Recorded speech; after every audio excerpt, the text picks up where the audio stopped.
What's going on, Sooner Nation? Just wanted to break down the Oklahoma game versus the Cincinnati Bearcats this week. Talk about the keys to success for Oklahoma on offense, defense, special teams, and like I said, keys to victory. I want to do a score prediction and see what you guys think for the score predictions down below as well. Offensively, I think this week we're going to have to find one running back who can carry the load. I think we can do the committee thing, but I do want to find that one running back who's going to take over the reins and be this team's bell cow. We've seen Marcus Major, we've seen Tawee Walker, we've seen Gavin Sawchuk, Javante Barnes.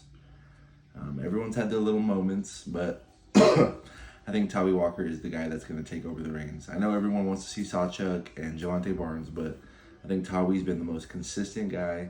Although he doesn't have the explosive runs like the other guys, I think Tawee is the most consistent, always hard running, always doing his job kind of guy. So I think he's going to be the guy at running back. Another big key for us is going to be that interior offensive line. Andrew Rame and our two guards, whether it's Savion Byrd, on the other side, McCabe Matoyer, against their big defensive tackle, Dante Corleone. Everyone says the Godfather. Whether they can establish the offensive line and get some push on that interior D-line, that'll be a big part of our running game because we haven't run the ball good against three teams that aren't very good. SMU had some good players on the D-line, but if we can't run against them, I think it's going to be a little bit harder to run against one of the best defensive linemen in the whole country. So I think we're going to have to establish a dominant interior line play to get some push if we're going to get a good running attack going. They do play a lot of cover 1, cover 0, so it's going to be a big day for Dillon Gabriel. And everyone wants to say we've played nobody, but if Dillon Gabriel has a big game this week, I think he's solidified himself into the Heisman contention. And I do think he does have a big week this week. Maybe 300, 350 yards, 3 touchdowns is my prediction for Dillon Gabriel. And who are we going to see at receiver step up? We have Andrew Anthony that's been playing good all year. Jalil Farouk just had a good coming out party last week. Stogner hasn't caught much. Nick Anderson had 3 catches, 3 touchdowns just last week. So who's going to be the guys that we can, and Drake Stoops obviously, who are going to be the guys that we can consistently rely on besides Andrew Anthony and Drake Stoops? I think it's going to be Farouk that steps up, and I think Nick Anderson and Jaden Gibson are going to be guys that play big pivotal roles in tomorrow's game. I do think we need a tight end to step up, whether it's Blake Smith, Austin Stogner. I don't know what happened to McIntyre or Jason Llewellyn or Caden Elms. I don't know where they are, but we need someone to step up. Stogner has like 2 catches this year. Blake Smith has two or three, maybe 2 touchdowns or 1 touchdown, a few catches, nothing big. We need someone to step up. Because if Dillon doesn't have those deep reads, we need someone that we can check it down to besides the running back. We need a tight end that we can rely on as a security blanket. I do think the tackles will play well this week. Tyler Guyton, I think, is a pretty damn good offensive tackle. I think he can stop anyone on Cincinnati from getting in there.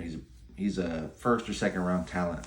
And on the other side, Walter Rouse has been solid so far. Not too great, not bad. So I think he's fine. But like I said, the interior line has to get some push on this Cincinnati defensive line if we're going to have any success running the ball. Defensively, probably going to be the most physical attack we've seen. They run the ball really well. I think our run defense has been stellar so far. Dejon Terry, Jordan Kelly, Isaiah Coe, Jonah Lualu. It's going to be a big test for them this week, but I think they are up for the task, and I think they're a great rushing attack against our really good run defense. I think our run defense will step up this week and make it tough for them. Just like it's going to be tough for us to run, I think it's going to be very tough for them. The difference is we have Dillon Gabriel throwing the ball, who is very accurate. They have Emory Jones, who we have seen before at Florida in the bowl game. He is mobile. He can move around, which always gives Oklahoma trouble, I know. But he's not quite as accurate as Dillon Gabriel.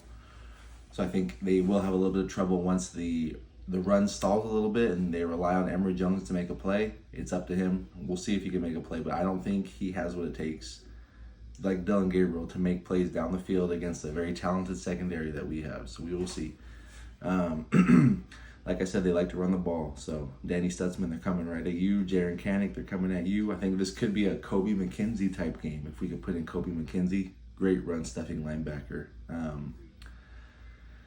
For the pass, I don't know if Gentry is going to be a full go or straight starter, but I think Gentry is probably the number 2 corner we have, and if he's healthy, I'd love to see him play. Nothing against Kenai Walker, he's played amazing. He's a great guy we can plug and play at corner, but I love having Woody and Gentry at corner. Seems like we have some pretty lockdown corners at that when those two are in. I heard Reggie Pearson's a little dinged up, so we might see more Key Lawrence, which I have no issue with at all. Deshaun McCullough looks like he's going to be a full go at Cheetah, so we're going to see some McCullough, we're going to see some Peyton Bowen. In the back end, like I said, some Key Lawrence, Billy Bowman. We'll see about Reggie Pearson, but I don't think he's playing. And like in the earlier video I mentioned, Justin Harrington will not be playing, and I don't think he'll be playing for the foreseeable future. So we'll see about that. Special teams, we've been really great on the kick return. Besides Jilla Farouk's fumble, we've been really good at punt returning, kick returning, and on kickoff. One of the best special teams teams so far in the country. Hopefully we can keep it up against Big 12 competition. Like I said, this is Cincinnati's first Big 12 game, and it's at home. Big Noon is there. They're going to be jumping. They're going to be ready for us. We're going to get their best shot, and we need to give them our best shot.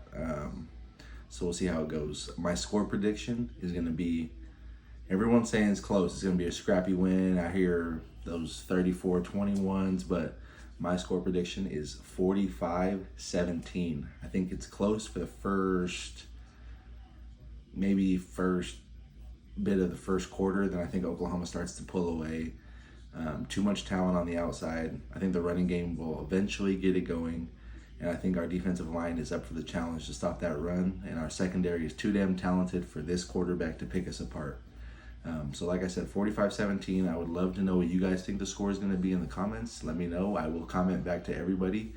I appreciate you guys for viewing. If you see this, if you could like and subscribe, I appreciate all you guys so much. Yeah, Boomer Sooner.